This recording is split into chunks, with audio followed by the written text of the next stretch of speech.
Speaking to his disciples, Jesus said, "Those who love me will keep my word, and my Father will love them, and we will come to them and make our home with them.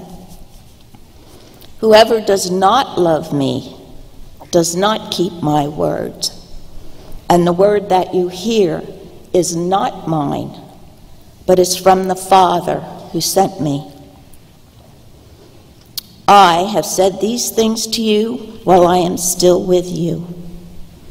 But the Advocate, the Holy Spirit, whom the Father will send in my name, will teach you everything and remind you of all that I have said to you. Peace I leave with you. My peace I give to you. I do not give to you as the world gives. Do not let your hearts be troubled, and do not let them be afraid. You heard me say to you, I am going away, and I am coming to you. If you love me, you would rejoice that I am going to the Father, because the Father is greater than I. And now I have told you this before it occurs, so that when it does occur, you may believe. This is the word of the Lord. Thanks be to God.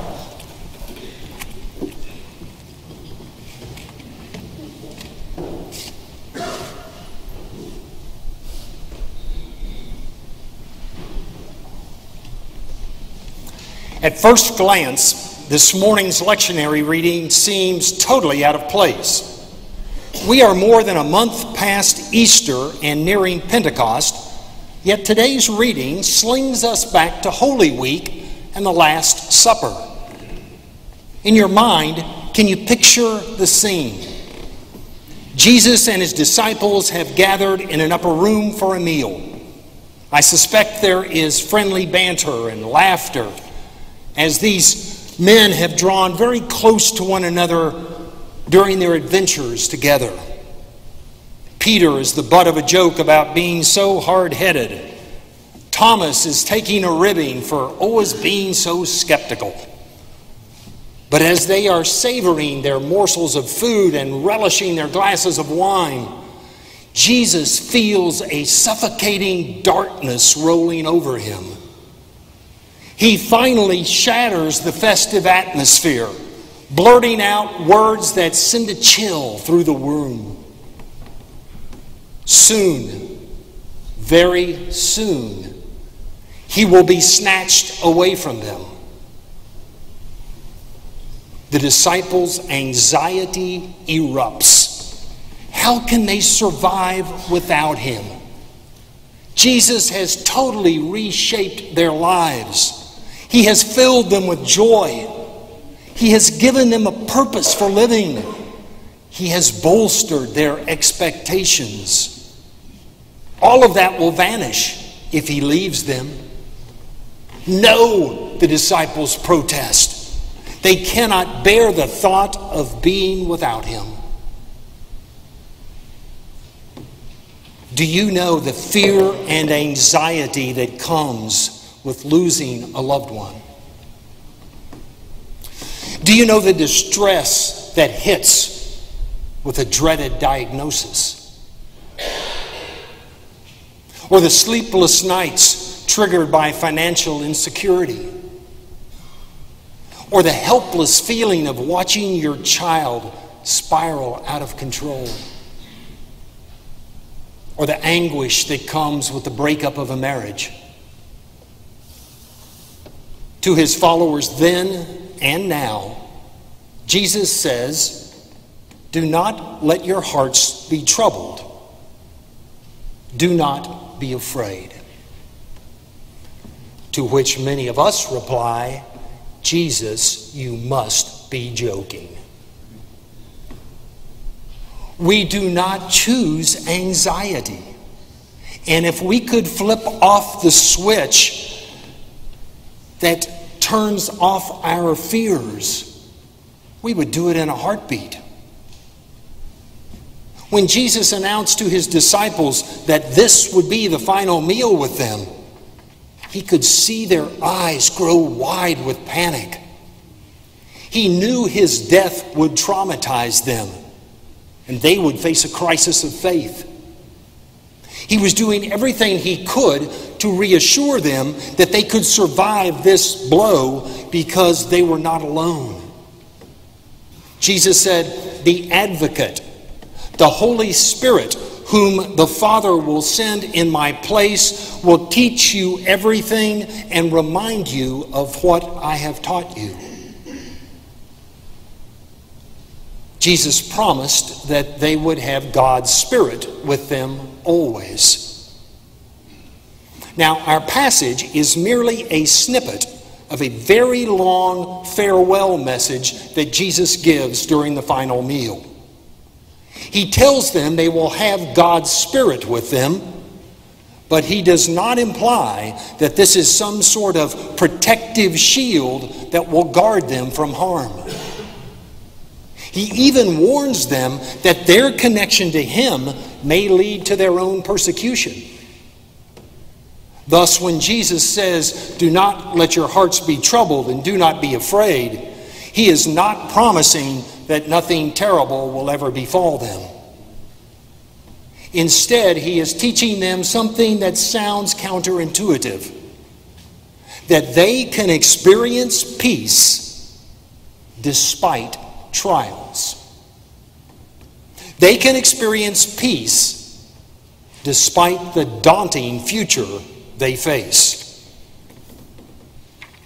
The peace we experience when God's Spirit fills us is not free of turmoil.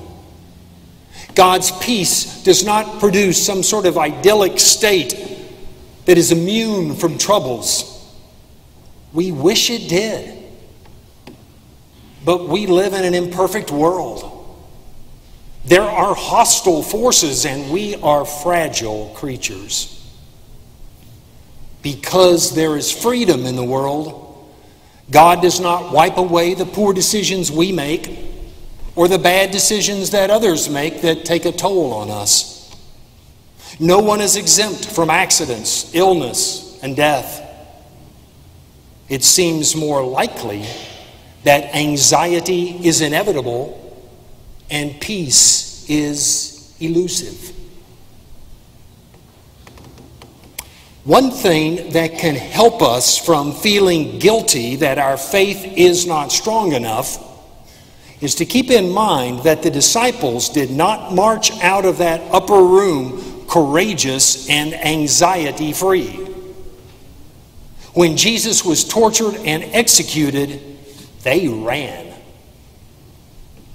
The Gospel of John tells us that they were behind locked doors, terrified that the authorities would come for them next. So how do we understand this peace that Jesus gives? It is an inward calm despite outward storms. It's not entirely worry-free, but it's a feeling of confidence that we are in harmony with God, and God will see us through whatever comes. The peace Jesus gives is faith. Not faith in terms of believing certain tenets, but faith in terms of trust. Trusting God is with us. Trusting God's guidance. A colleague describes one of her favorite catalogs, Viva Terra. Have you heard of it? I never had. It sells items from recycled materials. They offer bookshelves that are made from old railroad ties. They have bright doormats created from the leftover materials of rubber flip-flops. They sell these beautiful oriental rugs that are made from recycled plastic bottles. You can buy an aluminum wastebasket that's made from cans that came out of the machine wrong and the company logo is askew and they were just tossed on the trash heap. This is what God is in the business of doing. Taking the tattered pieces of our lives, reclaiming them and transforming them. I've known people whose lives came crashing down when they lost their job. But over time, they landed in another field and they found that they were much more satisfied with life than ever before. I've known people devastated when the person they loved died unexpectedly. But over time, they could laugh again and found that they could truly still enjoy life. When you fear what is coming, faith is trusting that God will infuse you with courage. When you feel too devastated to keep on living, faith is trusting that God will strengthen your resolve to carry on. When sadness fills you, faith is trusting that God will help you feel joy once again. When you feel total despair about the future, faith is trusting that God will open doors you never imagined. Trusting God does not vanquish the hardships of life, but it prevents the suffering from defining us or from destroying us. A colleague shares what she read one day. The reason mountain climbers are tied together is to keep the sane ones from going home. Now, whoever said that was playing with us a bit, because we know that mountain climbers are tied together so that they won't get lost, so that no one will fall over the cliff. But there's another piece of truth here. When things get tough up there on the mountain, when fear sets in, many a climber is tempted to say, "This is crazy, I'm going home." The life of faith can be like that. Doubts settle in. Despair seems to overwhelm us. And the whole notion of trusting God seems far-fetched. Jesus knew his disciples would have days like that. So he told us that God's Spirit will be with us. And in the verses that follow this passage, Jesus says we're all tied together like branches on a vine. He says, "I am the vine." We're tied together like climbers with a rope, tied together to God's Spirit, to trust in the one who is always much more than we can imagine and able to do things we never thought of, to keep us moving ahead on the journey of faith, encouraging us when trusting seems absurd. Bitter winds can blow our way, but faith can give us the courage and the determination because we're not alone. In the community of faith, we have the support of fellow climbers, and we have God's Spirit with us, the unwavering presence of God. We may be like those anxious disciples in that upper room, or the terrified disciples behind locked doors. But we can also be like the courageous disciples standing next to an empty tomb.